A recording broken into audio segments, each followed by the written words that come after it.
And we will call the meeting for September 27th of the Canby Planning Commission to order. And so we'll start with the invocation. So Lord, please bless this meeting of the Canby Planning Commission. Help us in making wise and sound decisions that are in the best interest of the citizens of Canby. In your name, amen. I pledge allegiance to the flag of the United States of America and to the republic for which it stands, one nation under God, indivisible, with liberty and justice for all. Okay, thank you. Thank you all for taking the time to be here this evening. So we'll have the consent items.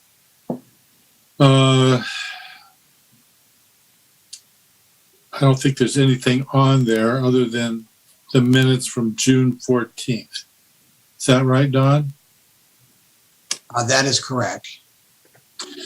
So I will entertain a motion to approve the minutes, Planning Commission minutes for June 14th, 2021. Quick question. I wasn't able to find the minutes to review them. How do I just abstain from the vote? Well, then if you, as far as I know, there are only 4 of us here this evening. So if you abstain, and that would be the right thing to do, then we cannot approve the minutes of the meeting.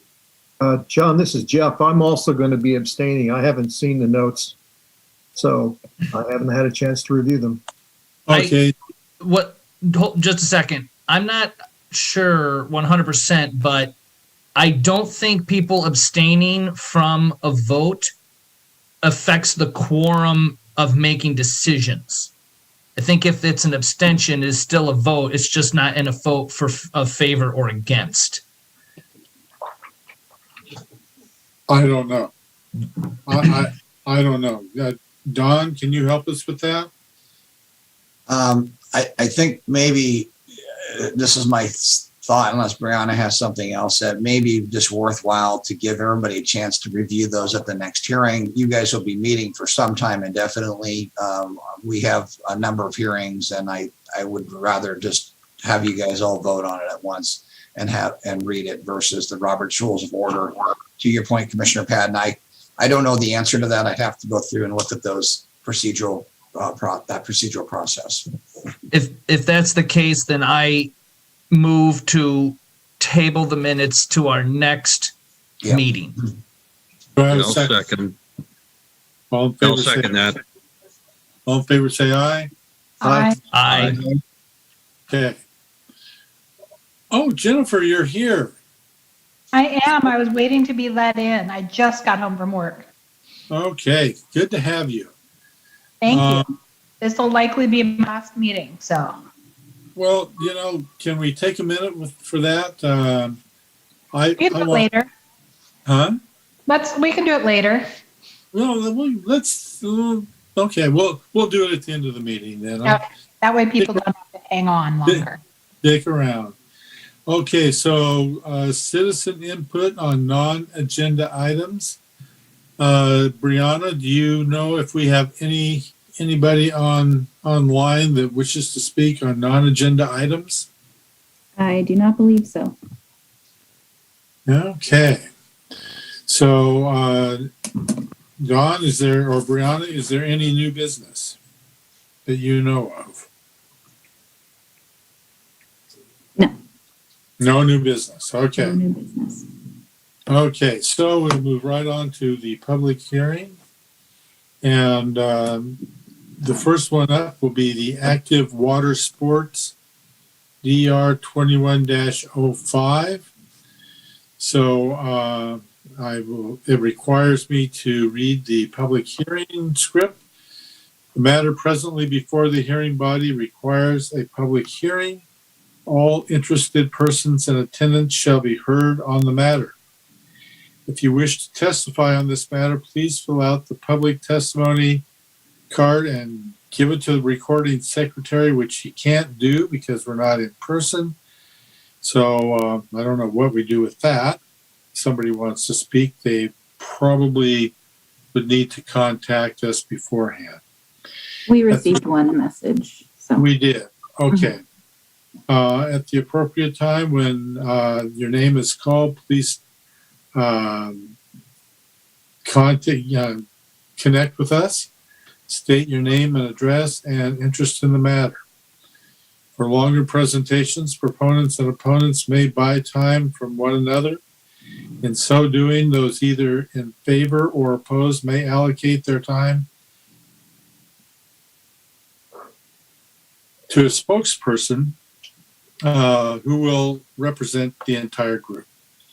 You may be limited by time for your presentation. Generally, the applicant will have a total of 15 minutes to speak. The proponents will be given 5 minutes each. The opponents will be given 5 minutes each, and those thought to be neutral on the matter will be given 5 minutes each. The applicant will then have 10 minutes for a rebuttal. All questions must be directed through the chair. Any evidence to be considered must be submitted to the hearing body for public access and to become a part of the record. All written testimony received both for and against prior to the hearing shall be summarized by staff and presented briefly to the hearing body during the staff report. Testimony and evidence must be directed toward the applicable review criteria contained as indicated in the staff report, the comprehensive plan, or the applicable land use regulations which the person believes to apply to the decision. Failure to raise an issue accompanied by statements or evidence sufficient to afford the decision maker and the parties an opportunity to respond to the issue may preclude appeal to the Land Use Board of Appeals based on that issue. Failure of the applicant to raise constitutional or other issues relating to proposed conditions of approval with sufficient specificity to allow the local government to respond to the issue may preclude an action for damages in circuit court. Everyone present, everyone online is encouraged to testify, even if it is only to concur with previous testimony. This time, I would ask that any member of the hearing body who has a conflict of interest to please indicate the nature and extent of the conflict and whether you intend to participate or abstain from hearing the present matter. Okay. Also, if any member of the hearing body has had ex parte contact with anyone prior to the hearing, including a visit to the site, please declare the nature and extent of such contact at this time. Since we don't have an audience, we'll just move forward. So here's the public hearing will be conducted as follows. First, we'll be having the staff report, and I think that's you tonight, Brianna. Is that correct? Yes, sir. Great. And then questions, if any, by the commissioners. Then I will open the public hearing for testimony. First, we'll have the applicant, not more than 15 minutes. Proponents, not more than 5 minutes each. Opponents, not more than 5 minutes each. People that are neutral, not more than 5 minutes each. And then rebuttal by the applicant, not more than 10 minutes. At that time, we'll close the public hearing. And then the commissioners will ask any questions for staff or other people or of each other. We'll have a discussion. No additional testimony unless specifically allowed by the chair. A decision will be made by the hearing body at the close of the hearing or the matter will be continued to a date certain in the future. This will be the only notice of that date you will receive. Any questions? Okay, Brianna, you are up. Wonderful. Thank you, Chair Savory. Good evening, Planning Commissioners. My name is Brianna. I'm a planner with the City of Canby. Today, we will be discussing two projects, the first of which is the Active Water Sports second building. Here's the subject property. It's 1907 Southeast 1st Avenue in the southwestern corner of 1st and Hazeldale Way. It's 3.86 acres, zoned commercial manufacturing, which is CM, and is inside the industrial area overlay, which is IO. It is currently developed as a watercraft sales, storage, and service business, which was approved originally in 2018. The business is doing well, and the applicant would like to build a second building. The second building would be 11,550 square feet. It's about a third of the existing building size. It would also be used for the same use, watercraft service and storage. There are overhead doors on either side, and they are adding 14 additional parking spaces to accommodate those customers.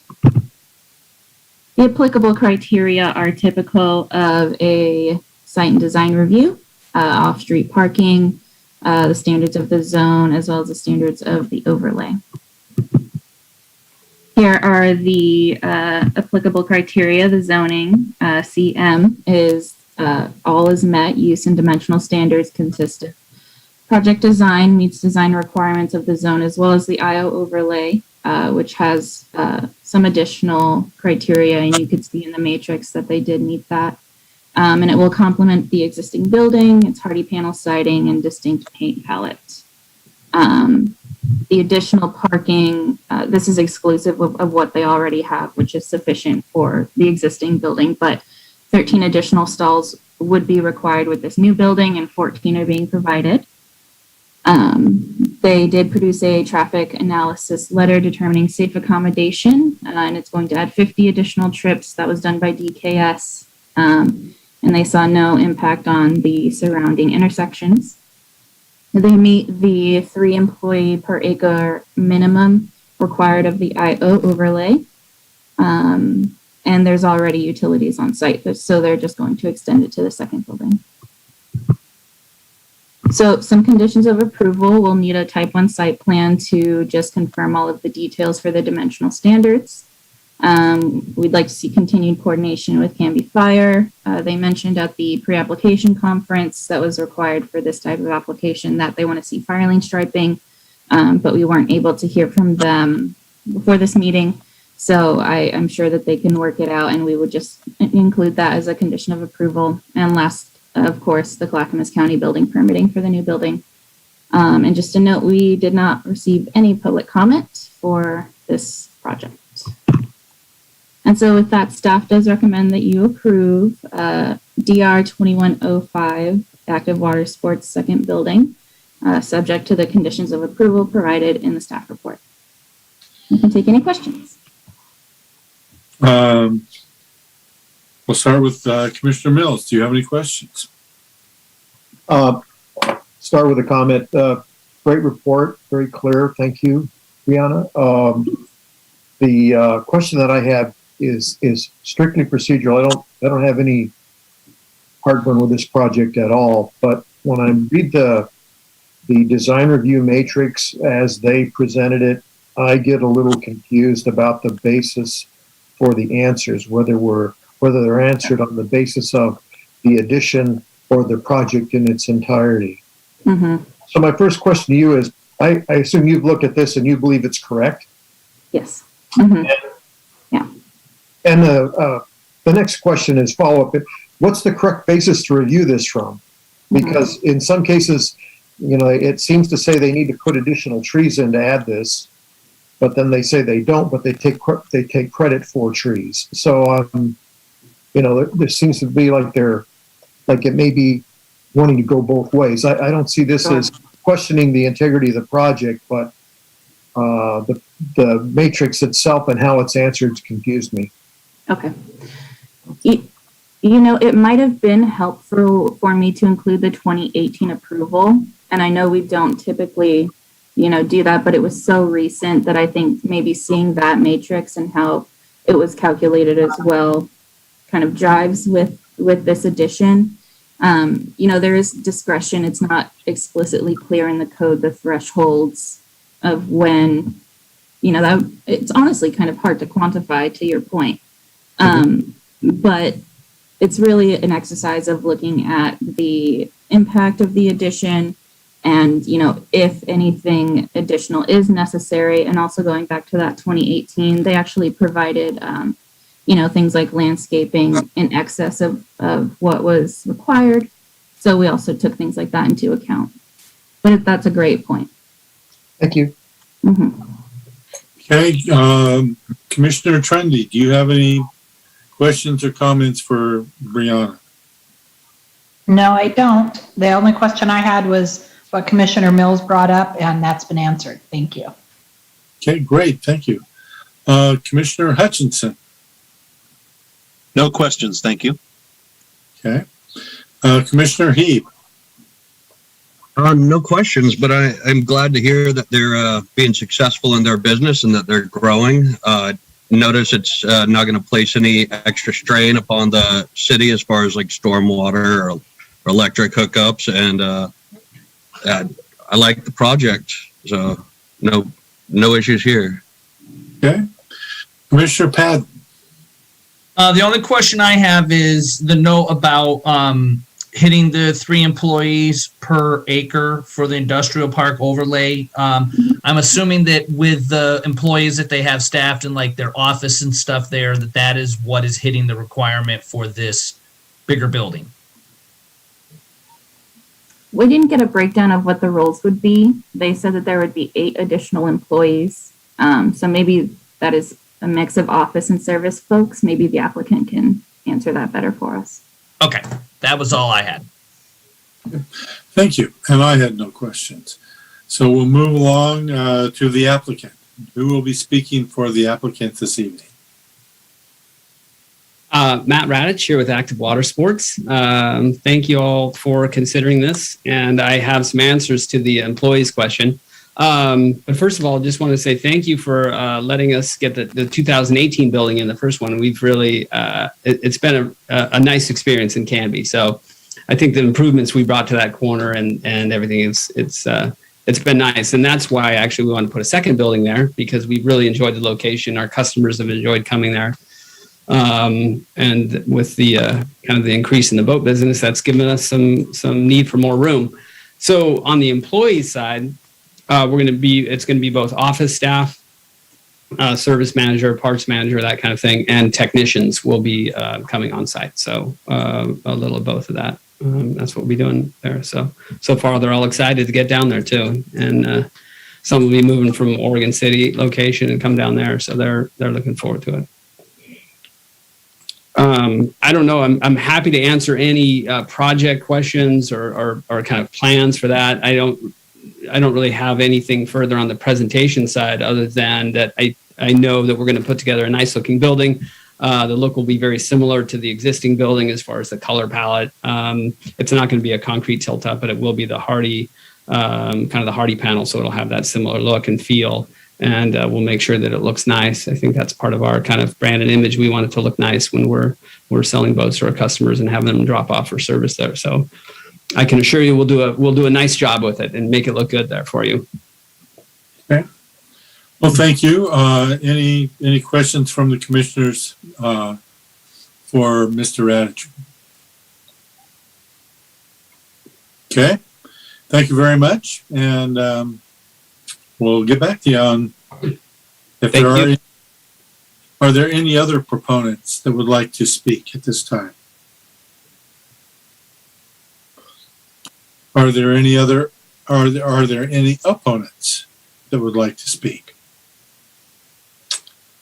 In that case, you don't need to have any rebuttal. So there you are. Okay, well, thank you very much. Thank you. Well, I guess we'll just, at this time, just move along. And do you have any questions before we vote? Your thoughts on the project overall? And again, we'll start with Commissioner Mills. Nothing to add at this time, Mr. Chair. Okay, thank you. Commissioner Trendy, any thoughts or comments on the project? No, just that I'm glad that they're expanding in Canby. It's great for the town. Okay, thank you. Commissioner Hutchinson. No questions. They're already a good citizen of the city, and I'm glad to see them expanding as well. Okay. Commissioner Heath. Nothing really. A little curious about what kind of boats they work on, but I can do that in my own time. Okay. Well, if there are no further questions or then we'll move along to a vote. I'll entertain a motion to approve Active Water Sports DR 21-05 for their application. So moved, So- Chair. Seconded. All in favor say aye. Aye. Aye. Aye. Opposed? Okay. Thank you very much. That's approved. Great. Let's move along. We'll go to the second item on our agenda, 1495 South First Street Annexation, ANNZC 21-02. So I'm not sure that I need to read the script again, but I will. Let's see. The matter presently before the hearing body requires a public hearing. All interested persons in attendance shall be heard on the matter. If you wish to testify on this matter, please contact, in this case, Brianna, and who's currently, I think, the recording secretary. At the appropriate time, when your name is called, please step up to your microphone, state your name and address and interest in the matter. For longer presentations, proponents and opponents may buy time from one another. In so doing, those either in favor or opposed may allocate their time to a spokesperson who will represent the entire group. You may be limited by time for your presentation. Generally, the applicant will have a total of 15 minutes to speak. The proponents will be given 5 minutes each. The opponents will be given 5 minutes each. And those thought to be neutral on the matter will be given 5 minutes each. The applicant will then have 10 minutes for a rebuttal. All questions must be directed through the chair. Any evidence to be considered must be submitted to the hearing body for public access and to become a part of the record. All written testimony received both for and against prior to the hearing shall be summarized by staff and presented briefly to the hearing body during the staff report. Excuse me. Testimony and evidence must be directed toward the applicable review criteria contained as indicated in the staff report, the comprehensive plan, or the applicable land use regulations which the person believes to apply to the decision. Failure to raise an issue accompanied by statements or evidence sufficient to afford the decision maker and the parties an opportunity to respond to the issue may preclude appeal to the Land Use Board of Appeals based on that issue. Failure of the applicant to raise constitutional or other issues relating to proposed conditions of approval with sufficient specificity to allow the local government to respond to the issue may preclude an action for damages in circuit court. Everyone is encouraged to testify, even if it is only to concur with previous testimony. At this time, I would ask that any member of the hearing body who has a conflict of interest please indicate the nature and extent of the conflict and whether you intend to participate in or abstain from hearing the present matter.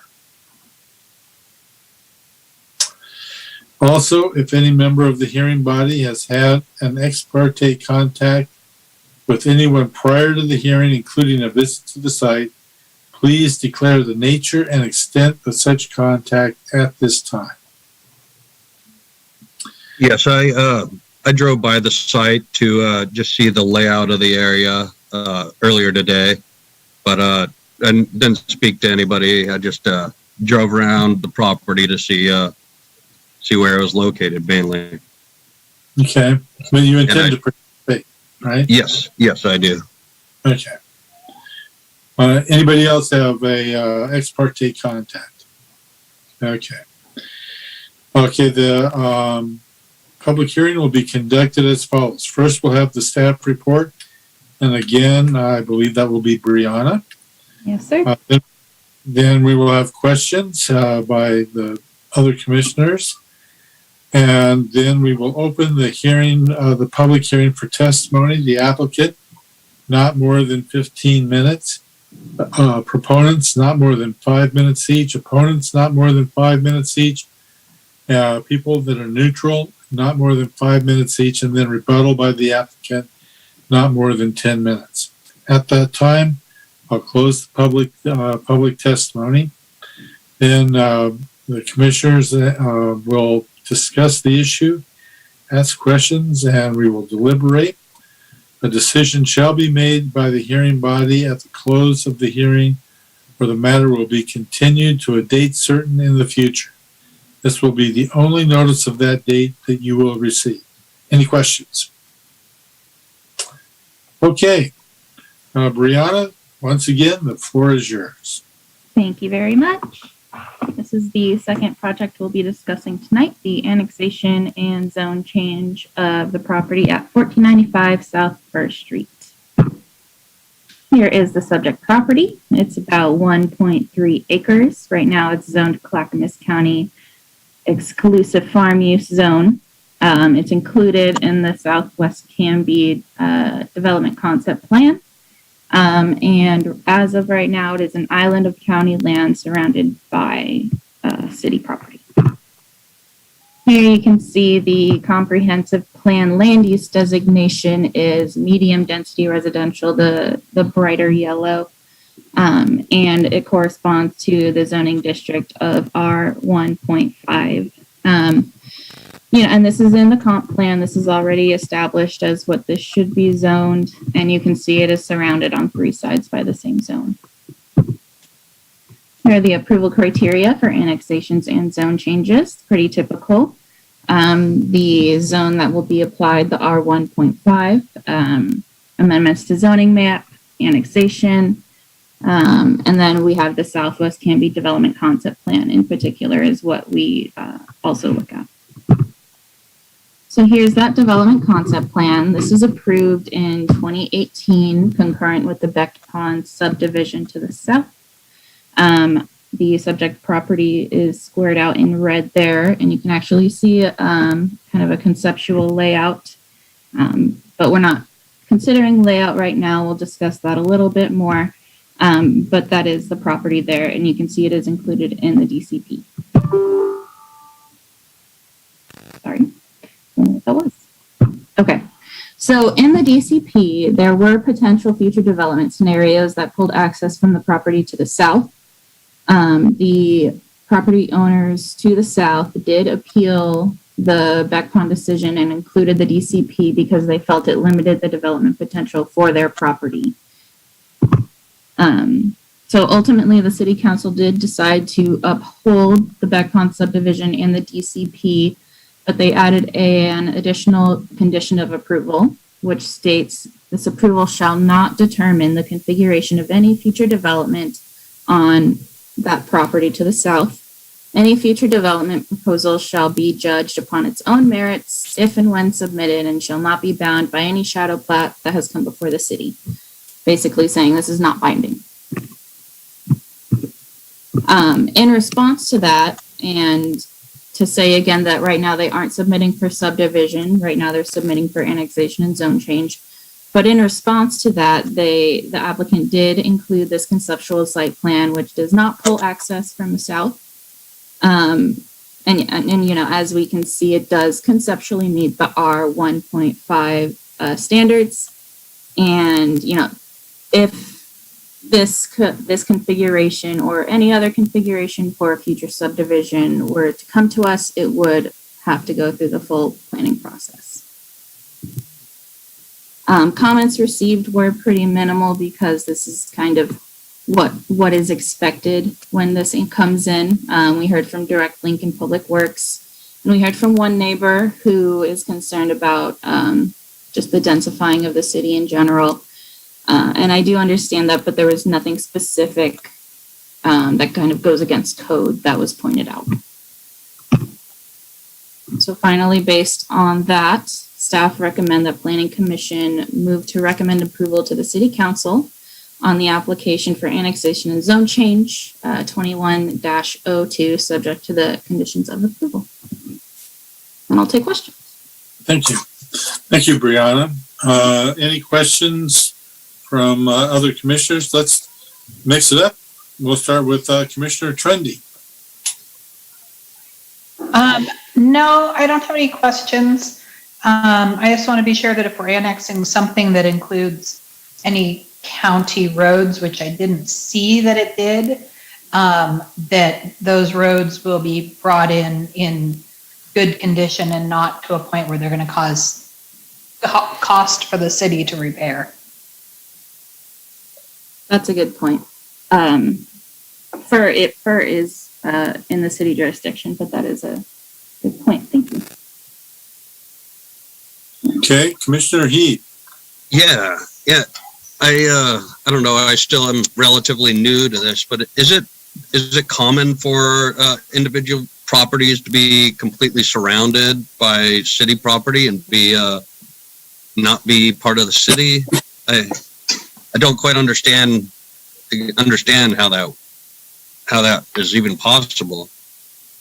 But yeah, it is an individual property owner's right if they want to, refuse or, decide not to annex for whatever reason.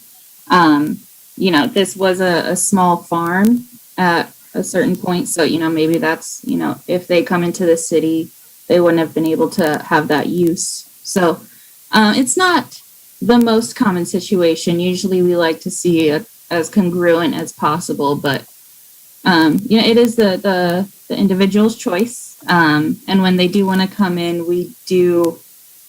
it's ideal to have the comp plan set up so that when they do want to come in, we kind of already know what we want that land to be. all right. So they've basically been around since before the boundary change of the city, right? Or, Yeah. So they've been long-time residents. All right. That was I think that's it for me. But thanks. Okay, thank you. Commissioner Hutchinson. No questions. Thank you. Okay. Commissioner Mills. Yeah, no questions, but I just wanted to chime in a little bit about Yahib's question, and that is that previous city that I was a planning commissioner on, the situation we're seeing where there could be a patchwork of city county. It's not desirable, but I've seen it before. It's something to be avoided when you can. Yeah. Yes. But in many cases, we don't have a choice on that. You can, especially when you get to areas like street improvement, things like that, it can get to be a real nightmare for you. Yes, thank you. Commissioner Pat. No, I am a proponent of getting these little county islands that are squarely within the city limits annexed in for both zoning and tax purposes.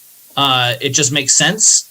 And I believe regarding the roads, once the development is done, it will be on the developer to then bring, if it's not already up to city standard, that the street frontage will be brought up to the city standard when they make that change, like they're doing over on North Redwood Street. So yeah, I will just say I would really like to see in these cases, especially with this one, and this is not part of the application, but I will just go on record as saying that I would really like to see the streets in this tied in somehow to the larger plan rather than being two dead end streets. I really think that it would be smart to have them connect up to the bigger system and have more flow. Those sort of things annoy me when it's just a bunch of dead end streets and cul-de-sacs mattered here and there through the city, and it causes problems for public works. Thank you, Commissioner Padden. If there are no further questions, we'll move along to the applicant and who will be speaking for this project. Good evening, Pat Sissel, Sissel Engineering, speaking on behalf of the applicant this evening. Good evening, Pat. My address is 375 Portland Avenue, Gladstone. And I've just got a brief slideshow that I'm going to step through this evening, and I'm going to share my screen with you all.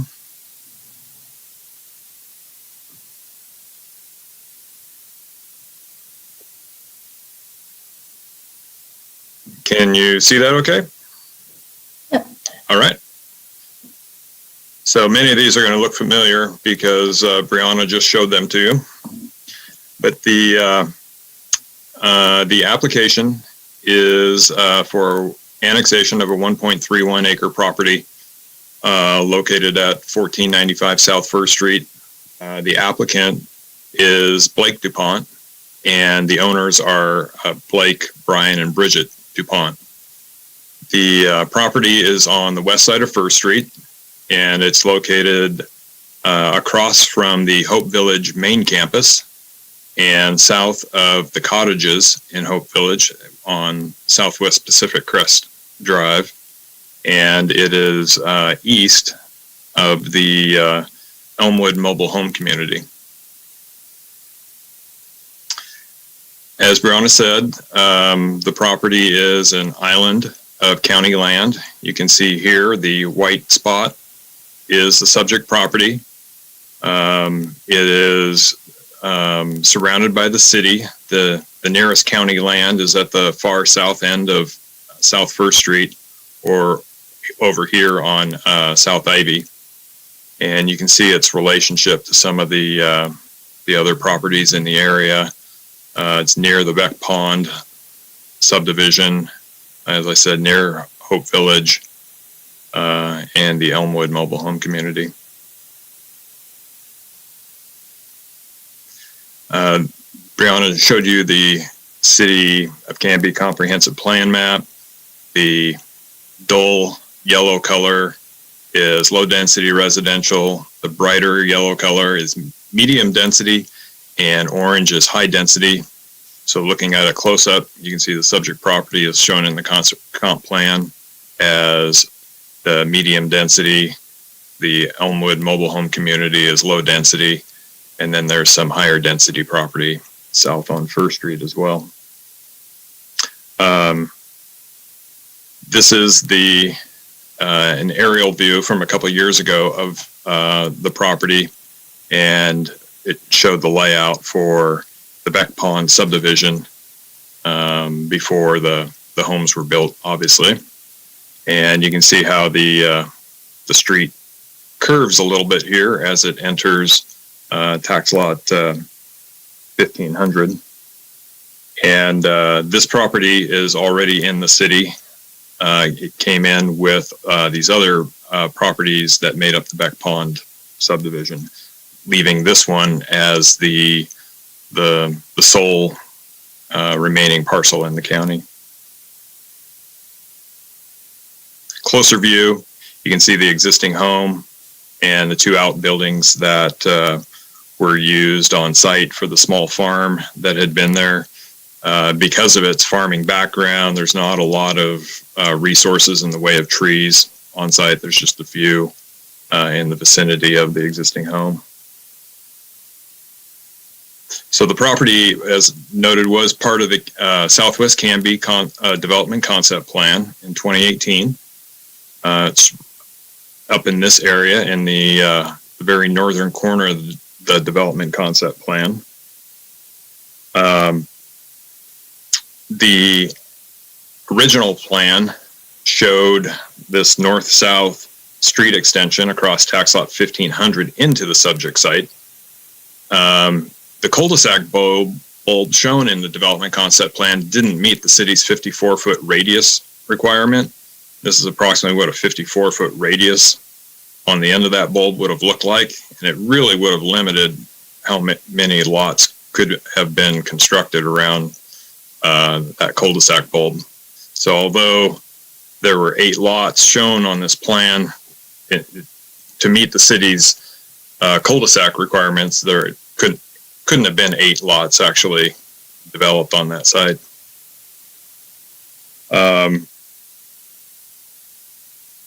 At some point in the process, the development concept plan was revised, and an alternate street layout was designed, showing this sweeping street up to the north property line, still with a north-south cul-de-sac extending in the tax lot 1400. Again, with this plan, the cul-de-sac was substandard in size, and a 54-foot radius would have looked more like this. So again, with this earlier layout and with this layout, 8 lots were shown, but 8 lots wouldn't have been possible if a fully sized cul-de-sac was constructed. As Brianna mentioned, the owners of tax lot 1500 appealed the approval of the development concept plan, and they objected to the street layout shown across their property, and that it locked in the future requirements of the site. During the appeal process, they shared their preferred street layout for the site, and this was what the preferred street layout looked like. It was basically a reverse curve on the curve that ends Southwest 15th Avenue, and then it's just centered down the middle of the property. You can see 116 feet to the north and 116 feet to the south. On this end, 114 and 114. And they may be on the hearing tonight, and they may be able to give more background on the appeal. But the city council rejected the appeal to the development concept plan, as Brianna mentioned. But they did add a condition of approval that said that the development concept plan should not, that the future development of tax lot 1500 and any development proposal on that lot shall be judged on its own merit at the time when an application for development on that site is submitted. So removing the street layout and its applicability to tax lot 1500 obviously affects the layout for tax lot 1400, the annexation site up here to the north of it. This is a 2020 aerial map, a little more recent map. You can see the homes in the Beck Pond subdivision, and you can see where the road terminates at this west property line, and that little bit of a curve. So using the preferred plan, this road would curve back and then come straight out the First Street. The property would come in with R 1.5 zoning. Uses permitted in the R 1.5 zone include uses permitted in the R1 zone, 2 or 3 family dwellings, or single family townhouse dwellings having common wall construction. The development standards for single family dwellings include generally lots between 5,000 and 6,500 square feet. So here is a conceptual plan, shows a road coming in, and this would be a private road, not a public road. It would be owned in common by the homeowners, maintained by them, and it would allow for some parking on each end, because there would be limited parking allowed in this area due to fire truck turning requirements. And again, this is a conceptual layout that isn't necessarily exactly what will be proposed when the time comes for development, but we would expect it would be very close to this. And I just wanted to mention on this side of the street, if I go back a few slides and we look at the larger map, you can kind of see here that on this side of the street, there is a cul-de-sac, 14th Court, just south of 13th Avenue. And then which is right up here off this map. And then there's Pacific Crest Drive. And then this would be a private street as well, just a little bit different than layout than a cul-de-sac due to this property being narrower than this property to the north and the property to the north bit. And that's why a cul-de-sac isn't proposed, because as I showed you earlier, the 54-foot radius cul-de-sac bulb eats up a lot of ground. And I agree with the statement regarding it's nice to have through streets. Unfortunately, the creation of the Elmwood mobile home community and its lack of connectivity kind of established the street pattern on this side of First Street. This is the conceptual plan shown with the preferred street plan across tax lot 1500 with a little wider view. This is how the Beck Pond subdivision ties in as well. So again, the parcel is 1.31 acres. It is a island of county land surrounded by the city. I agree with Commissioner Mill's statement that it's not ideal to have that situation. It's not unheard of, but it's best to get rid of those little islands when you can for having the best service and making the most of the land within the city. This area is an area of the city that is experiencing growth at this time. It's within the city UGB, and it's expected to develop consistent with R1.5 densities per the comp plan. May 17th, 21 lot inventory was determined to be 60 lots, which is roughly a 10-month supply based upon current growth. When subdivided, approximately 6 new lots will be created, approximately a 1-month supply at current growth. The proposed rezone will not have a significant impact on the transportation system. Utilities are available to the site, and for these reasons, the applicant feels it's an appropriate time to annex the property, and we would love to have you approve it, and would be happy to answer any questions. I'll leave this up for the time being if anyone wants me to turn to a specific map.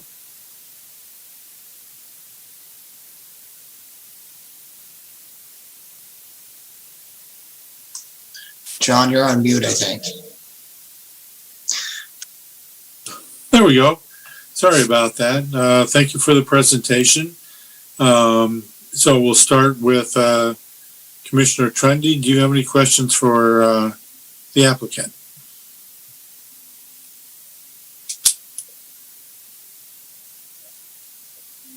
No? Okay, Commissioner Mills, do you have any questions for the applicant? I would only want to compliment the applicant on the quality of his presentation. I appreciate it. And I have no comments or questions. Thank you.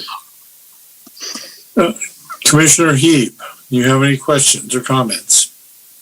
No, I think it all makes sense to me. So thank you. Okay. If that all makes sense to me, I'm generally opposed to annexations that are going to add a lot of traffic and more. That's a big thing for me, is bringing in more cars and that sort of thing. But this makes sense. It is an island that has no business being part of the county. makes more sense to be a part of our city. So thank you very much. Any further questions or comments for the applicant? No, Here's Commissioner Savory. Penn, I'm sorry. I'm sorry, Commissioner Penn. Yeah. Okay, sorry about that. No problem. So first, I just want to say, I am a fan of bringing these little islands in. I am a fan of developing this property, but I will just make it extremely clear that I am not a fan of private streets. If I had my way with it, I would have private streets banned within the city limits. And my time with the city, and especially on council, I have seen where private streets have been planned and built, and then the communities in which they are in are not able to maintain them, and then it is requested that the city take them over when they are not to a city standard. And so therefore, I am not a fan. I'm a fan of this project and moving forward with it and bringing this property in and putting and developing it, but I am not a fan of the private road portion of it. And that is all I have. Thank you very much. Any other thoughts or comments from other commissioners? Nope, and I apologize. I couldn't answer. My dog was barking really, really loud, and I didn't want to. Okay, Commissioner Trundy, do you have any thoughts or? No, but I agree with Commissioner Patton about private roads. I just don't think they're a great idea, especially when they can be serviced correctly by the city. I'm not familiar. Maybe you can enlighten me. Is that a fairly common occurrence, Commissioner Pat? As far as having private streets within the city? No, well that, but mostly what you alluded to, that the residents are not able to maintain the streets. Is that a fairly common occurrence in your observation?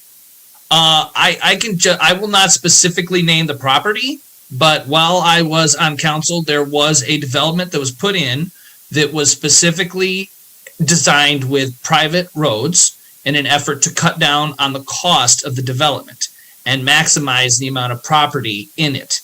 And after it was done, it sat for some time without being used, and the maintenance of the street became too much for the folks that were there, and there was quite a bit of wrangling to try and bring those streets into the city in order for the city to maintain them, because the people, the property owners, could no longer do it. And, sure, things are super hot in Canby right now, but that's not necessarily going to be the way it is forever. And I am just not a fan of having these private roads. If it's somewhere in the county property outside of the city where it's large lots and the people are responsible for it, that's one thing. But putting private streets in the city proper just does not make sense. It just doesn't. And so that's why I'm not a fan of it. So are they, the residents on the private streets, are they contractually obligated to maintain the roads? I mean, what is there to hold their feet to the fire on that? We'll see, and someone correct me if I'm wrong, but therein lies the problem, is that there's essentially a committee. It's like like an HOA. Yeah, an HOA that's formed, and everybody has to pay in to maintaining those streets. But if someone doesn't pay in, or the HOA or things devolve, or there becomes problems, or for some horrible reason a bunch of people move out and those houses are vacant, I mean, then the street can fall into disrepair, and then you have a poorly maintained street within the city. And some of those people that travel on that street may not realize that it is, in fact, a private street. And the city has the same problem that it has with Maple and North Redwood Street and parts of Redwood and Pine, where those are county streets. They aren't the city's responsibility, and they're horrible, and the city gets dinged and harassed for them not being up to standard. And so I just am not a fan of setting the city up for fielding that heat and for failure. Okay, thank you. I didn't know that was such an issue. So thank you. I've experienced it in different communities, and it is an issue. I think that if they are going to put in private streets, they should have to meet the same standards as the other streets in the community. They should have to meet those standards. It shouldn't be a way to get a little more, one more lot in the development or 3 more lots in the development. I understand if it's a private road because it's, a flag lot that's 1 house is on, but, or 2 houses. But when it gets to the point where there's more and it could be connected through, but it's not because it's private, and then you're dealing with, a homeowners association having to maintain it. I just don't think it's a good idea. Okay. Maybe during the rebuttal process, we can have Pat Sissel come back and address that issue. I'd like to see that. If there are no further comments or questions for the, then we'll move along to other proponents. As far as you know, Brianna, is anybody else signed up to speak in favor of this project? No. Okay. We'll move along to opponents. Brianna, are there any opponents that you know of that would like to speak? No. Okay. People that are considered neutral. We have the Steinke's on the call. I don't know if they want to comment or if they're just here to observe, but I'm going to give them a second if they'd like to comment. Are we unmuted? Yep, we can hear you. Mr. Savoy, love the hair. I'm envious. So, no, just your name and address. Oh, Roger Steinke, Cheryl Steinke, 1547 South First Street. Still Mr. Savoy, love the hair. And no, just observing. Thanks, and thanks for all that you do to serve the community and as commissioners and working on planning. Thank you. Thank you. Appreciate the accolades. Thank you. So since there are no opponents, no further neutral, I would like to return to Pat Sissel. And Pat, can you address the issue of street maintenance on this private road? Sure. So street maintenance for this would be up to the homeowners. And I don't, the reason for the private street was because this area is R1.5 and the master plan showed it developing as 8 lots. We felt we needed to show a plan that approached something close to 8 lots. What we have on our conceptual plan is 6, which is 2 fewer than was shown in the development concept plan. And the only way to get up to 6 lots is with a hammerhead configuration. If it's a public street, it needs to end with that 54-foot radius cul-de-sac, which eats up just a tremendous amount of the site. So that the hammerhead wasn't a way to try to get more lots. It was just a way. Well, it was basically the configuration that we had to get to, so that we could do something other than the cul-de-sac. Something that would work for the fire department. That would fit this small site. So that was the reason for the private street and the hammerhead configuration. They are typically maintained by an HOA.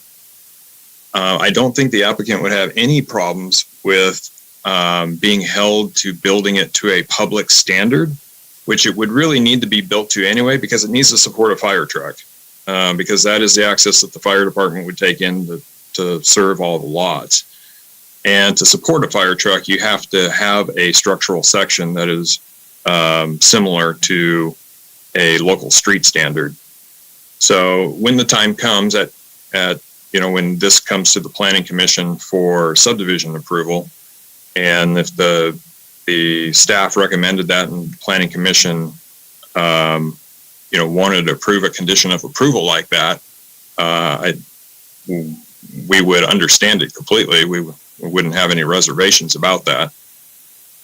Now, if the Steinke property were to be developed before this one, then the Planning Commission could potentially require some other layout on their property, and then a through street could be constructed. However, in discussing their property with the Steinkes at the neighborhood meeting, it didn't sound like they had any intentions of leaving their property anytime soon. So I anticipate that tax lot 1400 would be the first application that would come before you.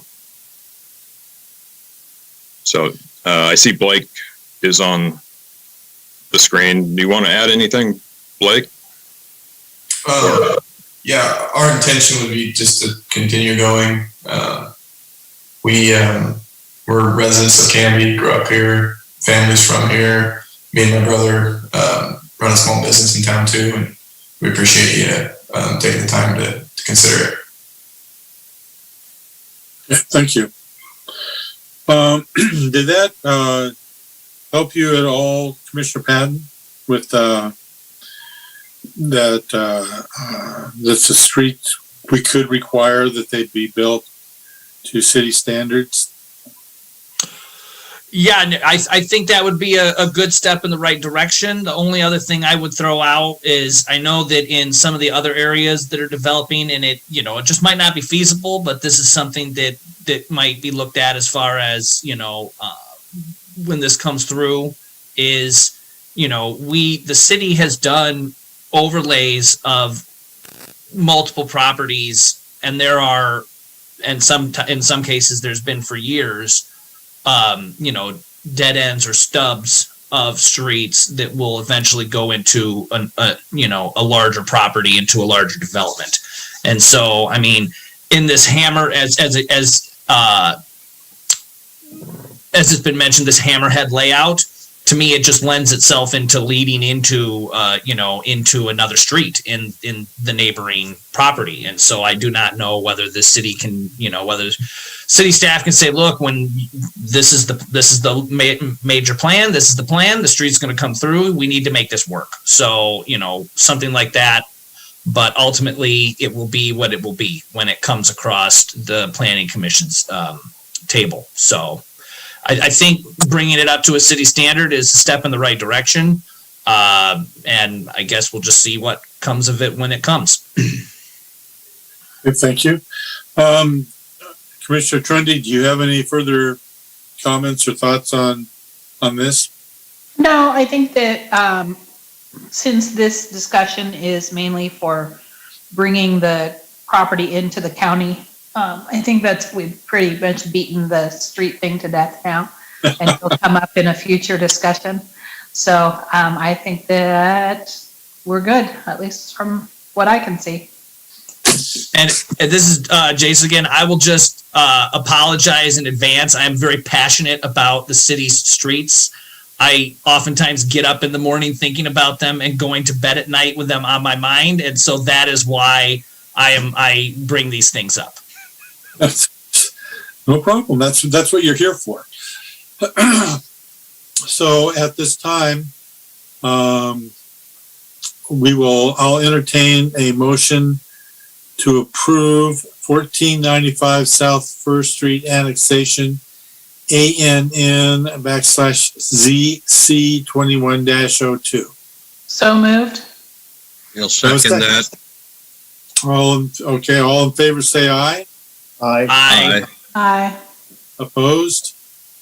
Okay, thank you very much. Moving right along. Items of interest from staff. Chair Savory, just a few updates. There's several work sessions coming up. Continuation of the food cart discussion on November 3rd. That will be a joint Planning Commission City Council work session on November 3rd at 6 p.m. So that's a continuation with the hope that we can get more specific to language that's agreeable across the board that would then advance it to developing an ordinance that you would then see again first, and then it would go to the council for adoption. Another item for Planning Commission consideration and City Council is another work session, which would be a framework discussion on the zoning code. There are elements of the zoning code that are needing to be updated. This is about a framework to talk about the process involved with that, and possibly some items that we won't get too deep into this, but items that the Planning Commission and City Council would see as maybe the low-hanging fruit that we'd end up addressing as staff. Overall, I think there's going to be an overarching theme, though, that to do the entire to do a comprehensive level zoning code update, which would include public works, is we will likely need to hire a consultant to do that. It's a pretty major overhaul. More to come on that. That's the first part of that work session. The second part of that work session, and I know it's only an hour, so it's going to be a little bit tight, will be talking about the transportation system plan and traffic and how that system works on project developments. To give a better understanding, I think there's still some confusion on how traffic studies are done, why they're done in certain situations as transportation analysis letters, and why they're done as transportation impact statements, and those thresholds, and looking at the global system of traffic in the city and how that's all being addressed.